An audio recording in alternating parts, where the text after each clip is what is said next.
Hi, I am going to make a few videos where I take a look at a couple of free programs for making animations.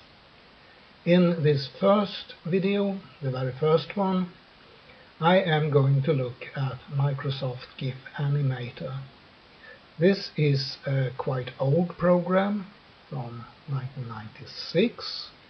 It has, as far as I know, not been updated, but it still works just fine in Windows 10.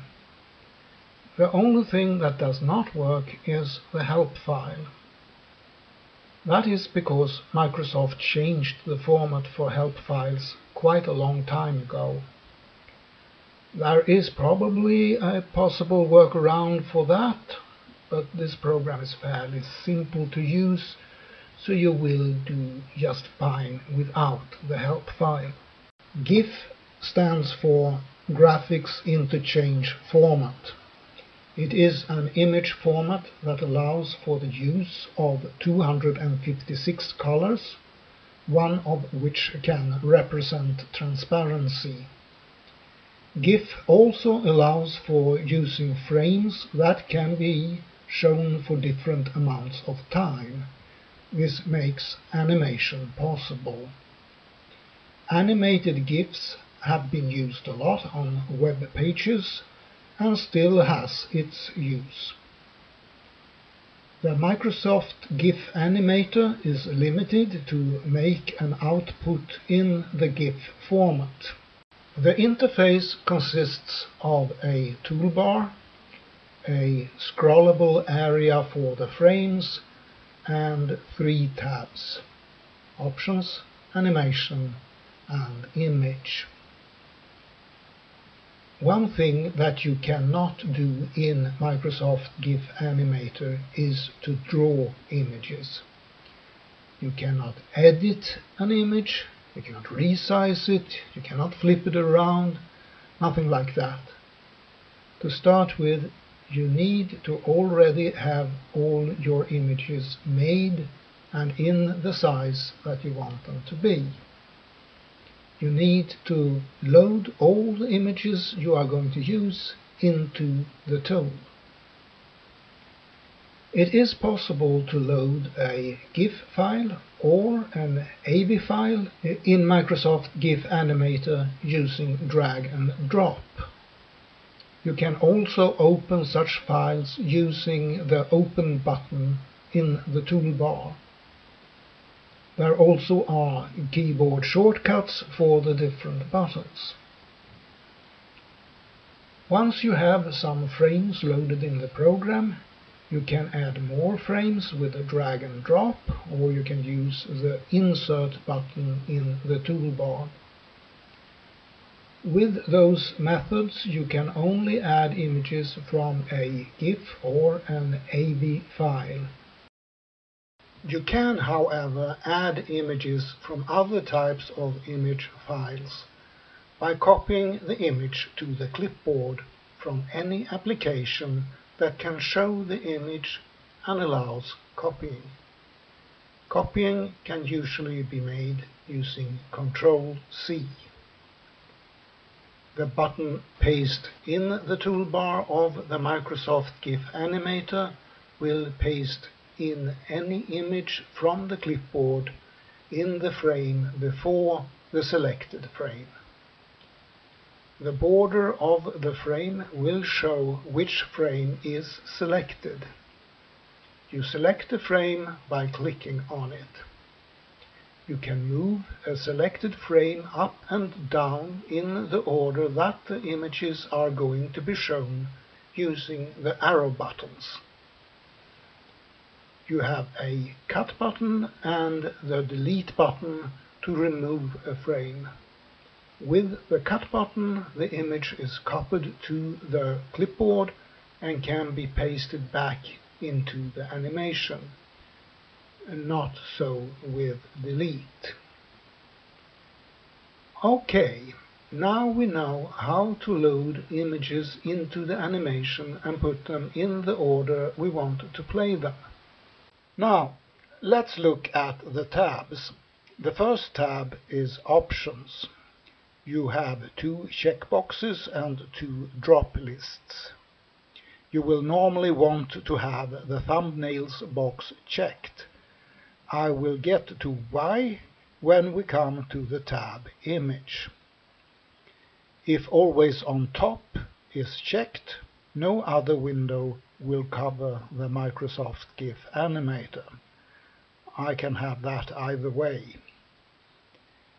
Color Palette tells which 256 colors that will be used.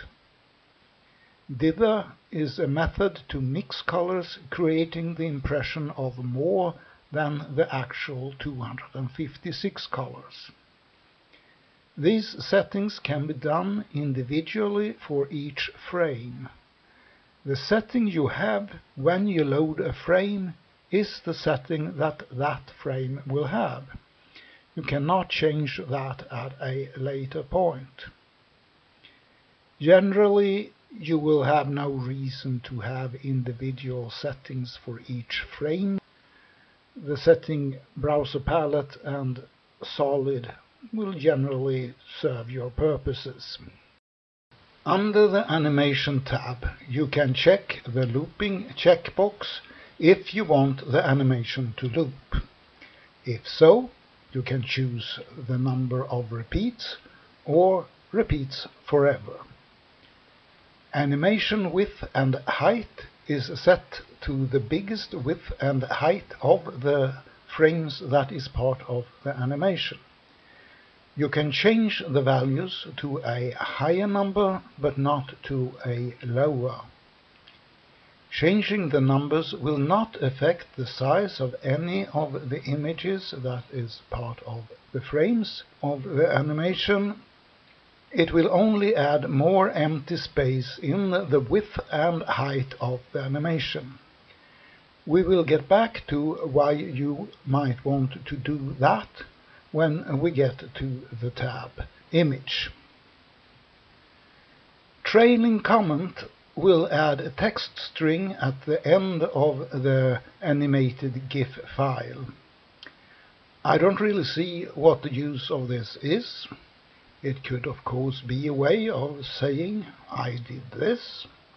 It does not show up in the animation as such. When we open the tab Image, we will see the settings for whichever frame that is selected. We have information on the width and height of the image in this frame. If the image is smaller than the width or height of the animation, it is possible to move the image of the frame within the width and height of the animation. This is done by setting the left and top values. We cannot move the image of the frame so that any part of it is outside the size of the animation. By having different amount of shift of different frames within the animation, you can have an image appear to move within the animation. To make room for this, you might want to increase the size of the animation's width and height under the tab Animation and check the Thumbnails checkbox under the tab Options. Duration determines for how long the selected frame will be shown. If the checkbox Transparency is checked, one color of the 256 color palette represents transparency.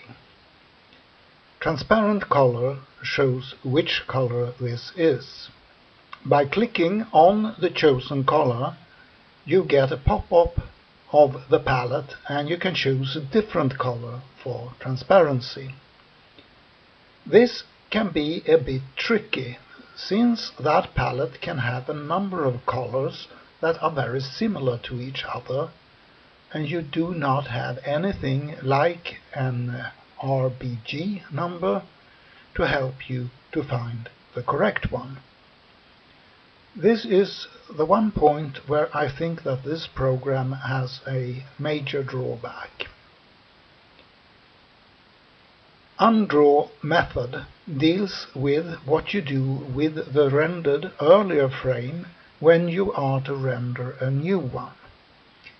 If you have a new frame with transparency to it, you will probably not want to have anything left from the earlier image that can show up where the new image is transparent. Restore background is a good setting to avoid that. If the frames are of the same size and have no transparency, leave will be a good choice. As with animation, you can add a comment to each frame that will be included as a text string in the GIF file, but will not show up in the animation. You have a preview function that you can use to check if the animation is turning out as you want it to. When you are happy with the animation, you can save it as an animated GIF. If you have started by opening an earlier animated GIF and you want to give this new animation a new name, you should use Save As. Well, there you are. Microsoft GIF Animator is a nice little program within its limitations. If you want to make some simple GIF animations, you might want to give this program a try. This will be all for now. Bye.